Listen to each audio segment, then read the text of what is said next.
They talk and yet sign contracts or agreements and they just as well break them. They may not even have to sign them if they don't believe in them. In a way, the war had gone past us, through us, and we went back to normal living. We lived, we worked on the farm, everything went fine, everything was in peace again. It only took a few days. And to us, the war was over until 1945 in January, the midst of winter, when the war retreated, when the Germans were pushed back by the Russians through our territory again.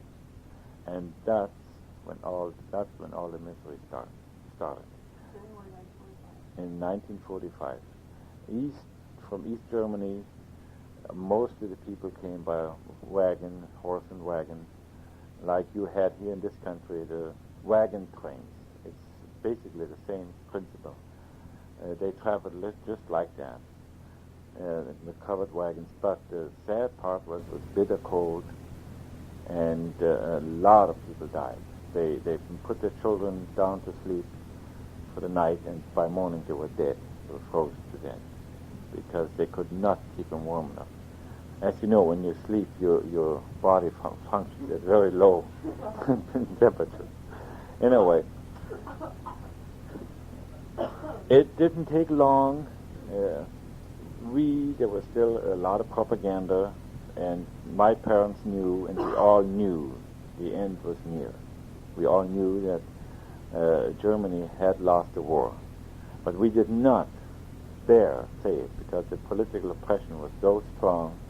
If any one of us would have voiced anything against the Nazi regime, they would have taken them away regardless of nationality, either prison him or hang him. I saw myself, as we were fleeing from the Russian border, from the Russian war, how they hung soldiers and women on the trees because they resisted, supposedly resisted some kind of German rules or regulations. Yes, the soldiers were meant, there was a big sign hanging on them. These were traitors, and they had run away from the services. They didn't want to fight anymore. And just to force people to obey and to keep on fighting, because most people didn't want to fight anymore.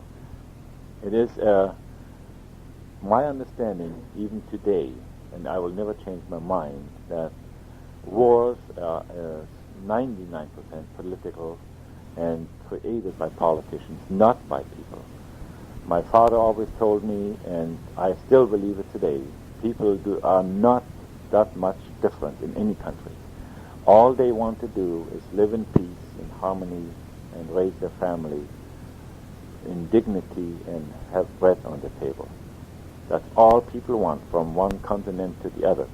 And he always said, too, that in Russia or anywhere you find good and bad people in any country, and nationality does not grade people to any difference, whether they are black, white, or what color. There are good and bad people in any race or any country. That is what I always learned. I still believe it because through this war, we happened to travel half around the world.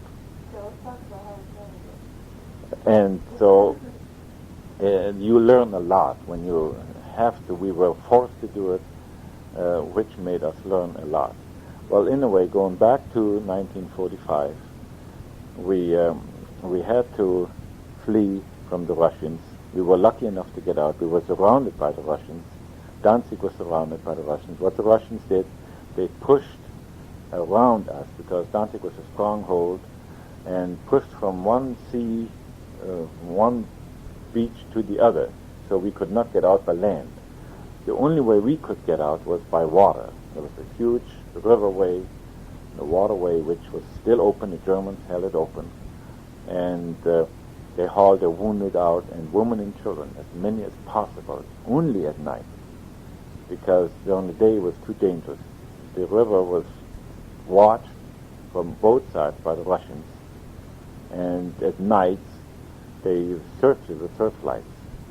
And we had to be very quiet. The boats were small river boats, flat freight boats, and no lights whatsoever.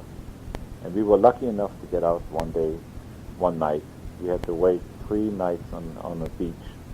And finally we got on with my grandparents. How many people were you? There were 10 of us in the family. My grandparents, my parents, and my aunt with 4 little children. One of her children died. She was 11-year-old, one was a cousin of mine. 11 months old, pardon me. And she was only about dead for 2 hours. And she literally starved to death. There was no food. We couldn't even get milk. For those 3 nights you were only... Yeah, right. We were just, for adults you could survive, but for babies like her, we just couldn't. And she cried day and night till she finally died. Yeah. And I wrapped her in a blanket. I was the only able person around. And I buried her. And I was only 15 at that time. Age in a situation like this means nothing. You grow up real fast. You have to. So as sad as it was, we had to do it. And at that night we left. We had to bury her fast because we had to leave on the boat, and we got on, and it was just terrible. I don't know if I should go into detail where it makes any difference or not, but we almost drowned that night. The boat almost went down. We got onto an island on a peninsula. Yeah, it was called Hela. Hela. Okay. Yeah, that was, I know what it's called today. Danzig, by the way, it's called Gdansk today. The Polish people renamed it Gdansk. And Gdansk was a German city for 400 years. And if I have read reports of people today, the Polish people in Danzig, in Gdansk, do not believe it. The newer generation was born after the Second World War, do not believe that this has been an old German city. That's how time changes, because there's not a German word spoken there anymore. Most of the German people have left. They were pushed out by the Polish people. So since then, I'm sure, even today, I'm sure there's nothing in German left in that city. Well, anyway, we stayed on Hela one night. We made it. We lost everything on that boat because the boat was flooded with about 3 feet of water, and we couldn't get out. The luggage was all soaking wet, the little bit we had left. And the captain warned us we had to get out. We had to go back to the mainland and bring more people the next night. The only time we could get out was at night. So everybody streamed out and lost everything. We got soaking wet. We were dead tired. We finally found a place to sleep in a factory someplace. Anyway, we stayed there for a couple of days, and we had to wait for a boat to Denmark. We were supposed to go to Denmark from there, but we never made it. Finally, after about 2 days, it got foggy and cloudy, and the bombing was heavy. The Russians, the Americans, whichever, they bombed the ships. They loaded them with 3,000-4,000 people, and then before they were ready to leave, they bombed them, and a lot of them were sunk. They estimated on that island alone about 17,000 people drowned. I saw with my own eyes when the people were pulled out of the water and were soaking wet, and they got on our boat again to try again and make it. You're kidding. Oh, yeah. Their ship was bombed, and Their ship was bombed, and then they lived. yes, And they then would. they'd come back They and come. find They it. had to. They didn't want to stay there. So we got on that boat, and they shipped us out. And then they had to transfer from the small boat. The sea was too rough onto a bigger boat, and on that big boat, it had been bombed the night before. It was a freighter, and it sank 2 days later. But we got off in time on another island in West Germany. We were already in West German territory. The ocean was very dangerous. There were a lot of mines. The captain told us we're lucky the planes can't hit us because it's foggy and rainy. We were protected by air, but he says mines, there's no guarantee. We may hit a mine any time. So our life was constantly in jeopardy. We were, after a while, when you lived through so much danger, you didn't even think about it, or how close to death you can be. Are you ready? Are you ready? I suppose when you see so much destruction and when you see so much, I don't know, it's material means nothing. You do hang on to your life. You do want to live. And you want to keep the friends and family together, mainly family. My old grandparents, they were in the 70s, and my grandfather walked on a cane from the First World War. He had rheumatism in his legs. And he didn't want to go, but he had to. We were forced to leave. We couldn't stay behind. So when we got to West Germany, on that island, we had to Halbinsel Rügen. R-E-U-G-E-N. And we stayed there one night, and the next day we went by train. Yeah, all this time I said about a week and a half. When do you eat? Oh, you don't want me to go into details about eating. But you do eat, right? Oh, of course, yeah, we do find food and, well, Janet. Listen to this, Sharon. Janet wants to go into details. I could talk for 5 hours if I want to go into details. So anyway, it is. We're on the train now. We got on the train. Wait, train on Rügen? From Regen, yes, to West Germany, close to the Danish border. Since we didn't make a lot of German people from the east were taken to Denmark because West Germany was also in turmoil, and there were no housing. The cities were bombed. So I guess Germany asked Denmark to take these replaced people, and they who lived in camps, displaced people. They lived in camps, and we were supposed to go there. Okay, one more thing. Speaking of camps, did you ever see any Jews taken away concentration camps back in the United States? Oh, if you sure, Janet just asked me a question about if I saw Jewish people in concentration camps. I saw him. I didn't see him in the camps, but I saw him working. They had to work, but just before the Russians arrived in our area, everybody had to go and dig trenches for the army. Everybody that could walk. I did, and children, I think 10 years and on, I forget, but usually 15 had to go. And women and any able body had to go and dig with shovel, and they dig monstrous trenches for tanks. So when the tanks drive, and they were level with the ground, but when they fall in, they could never get out because they were so steep. And trenches for the soldiers to walk, for running trenches. So I did see him, and we asked the guards who they were, and they also did come to our farm to buy potatoes and whatever they did, and they did talk with my parents, and they said that they knew there were Jewish people from Berlin, and they were in camps, but they were just the working crews, and we asked why, but they couldn't tell us. We saw them and we asked questions, but you couldn't ask too many questions. Then you became suspicious, and so right. And so that's a question. That's the only thing I know about it. But then before the Russians did arrive, they moved in closer and closer. The Germans pulled back all their prisoners, and they marched practically day and night back from the Russian front back to West Germany. I don't know if they ever made it. I don't think they ever got out, because they were on foot. No, all prisoners of war.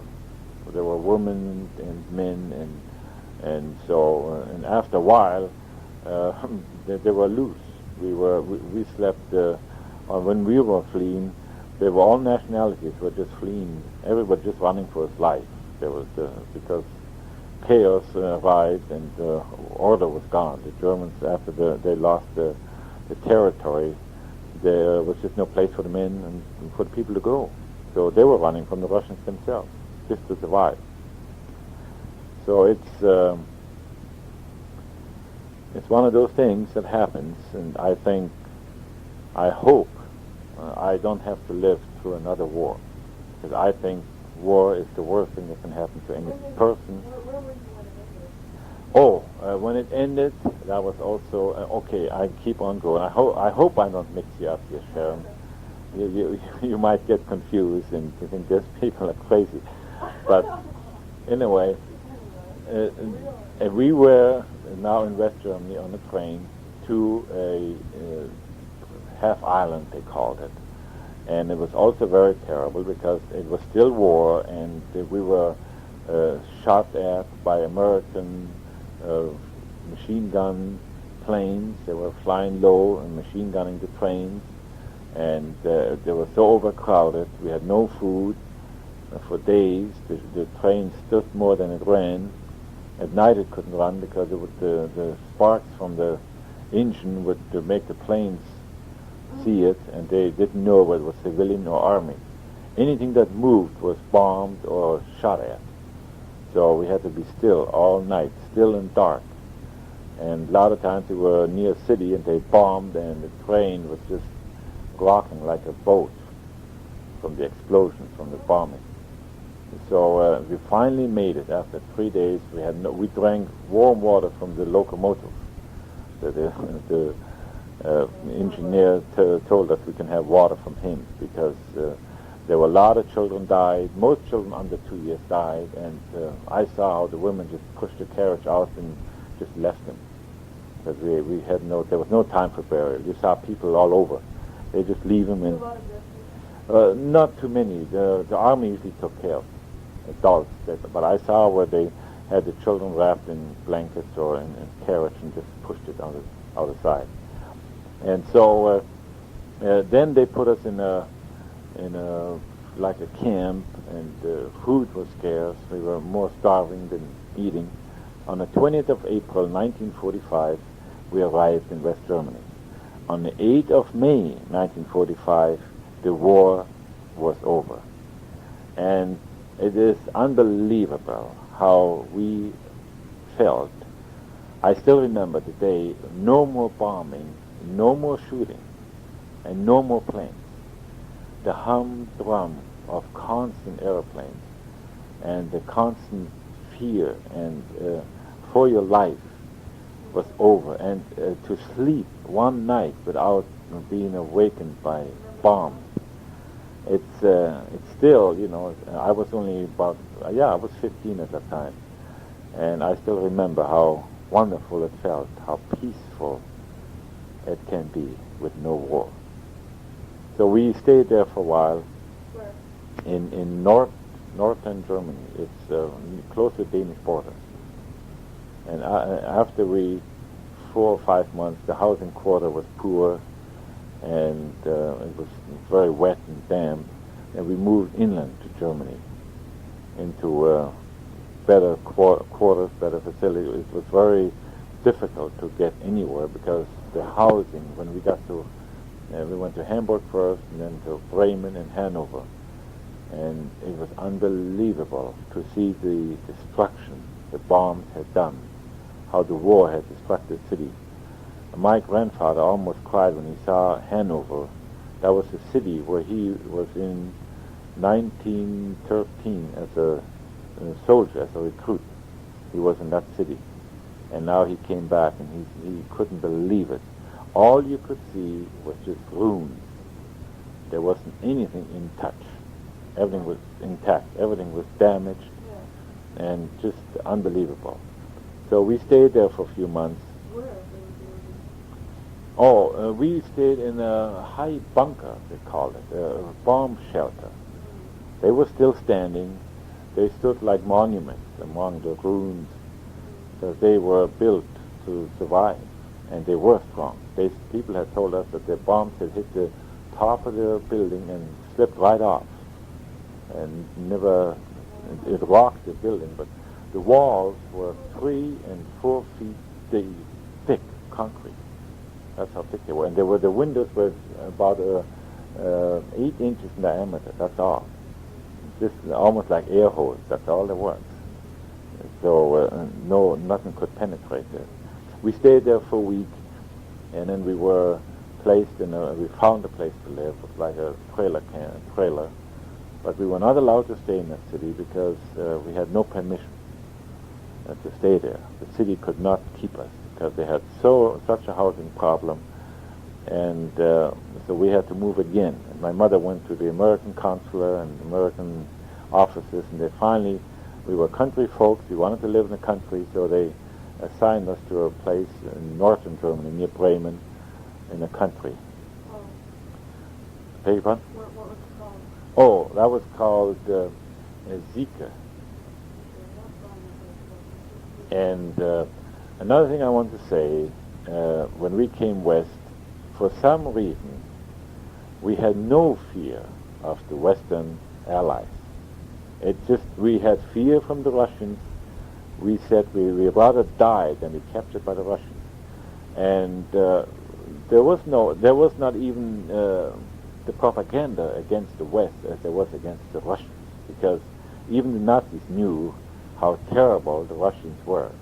Yet there was war with the West, but there was not the hatred with the West, because actually, as far as I remember, Hitler said he had nothing to do with America. He wanted no war with America. He actually didn't want war with the West. All he wanted, that's what it was said, he wanted territory from Russia. He wanted more land for his people. And the West just happened to come in. And I remember reading about that they had told Hitler and had warned him to stay out of Poland. He had invaded all of Europe. And when I look back today, I think if they would have stopped him sooner, maybe, and he did like Russia does today. The West warns him, and they gave him warning, and yet he didn't. They don't do anything. They don't. Yeah, they just warn him, and he knew. And what I understand, he knew